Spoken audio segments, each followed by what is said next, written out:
Hello. Some weeks ago I speculated about whether the coronavirus pandemic was a visitation from God or just one of those things, and reached no conclusion. I still haven't reached a conclusion, but I wonder whether I've identified a way of deciding which it is.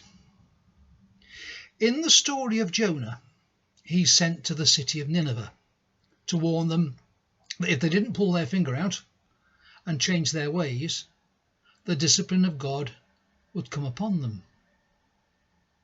In those days, the political ruler of a country was also the religious head of the land. In our terms, the Prime Minister and Archbishop of Canterbury all rolled into one. In Jonah chapter 3, the king declares, "Let man and beast be covered in sackcloth. Let everyone call urgently on God.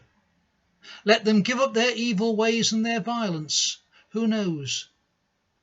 God may yet relent and with compassion turn from his fierce anger so that we will not perish." The whole city does, and the city is changed and saved. Well, are we in as much need of changing our ways as Nineveh was? I came across some statistics last month giving figures for death throughout the world in the first 3 months of this year. Deaths from coronavirus, 46,491 worldwide. Big panic, big worry, big media frenzy.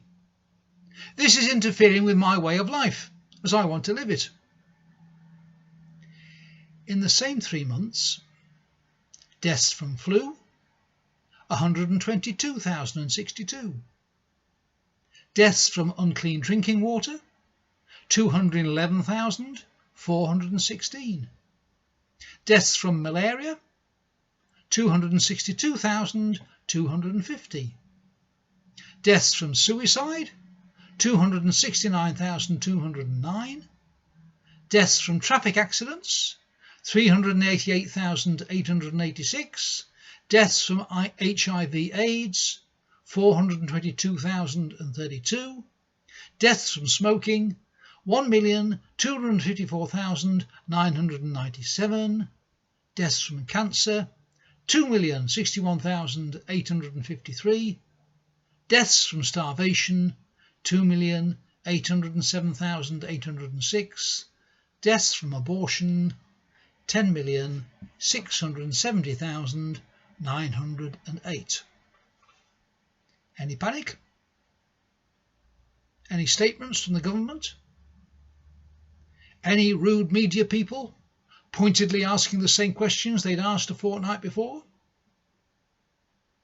Apart from intermittent adverts from charities, the kind we're used to and can easily ignore, our media has been tellingly silent. Because by and large, the rest of the list doesn't interfere with little me and my way of life as I want to live it.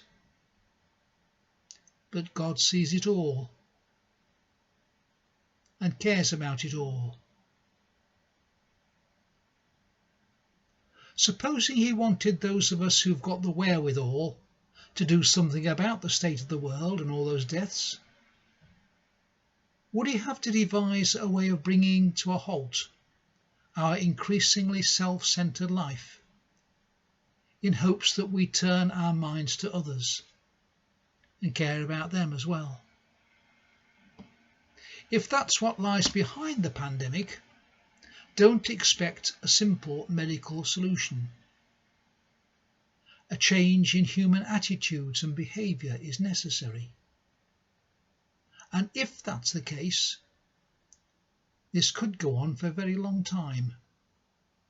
Either until our civilization embraces the virtues that we see in Captain Tom, or until our society topples under the weight of its own disobedience to the laws of God. Elizabeth's message this week can also be found this coming Sunday on our short service on Facebook at St Peter's Church and Conference Centre. In the meantime, enjoy VE Day and ponder what we can learn from it. Bye-bye.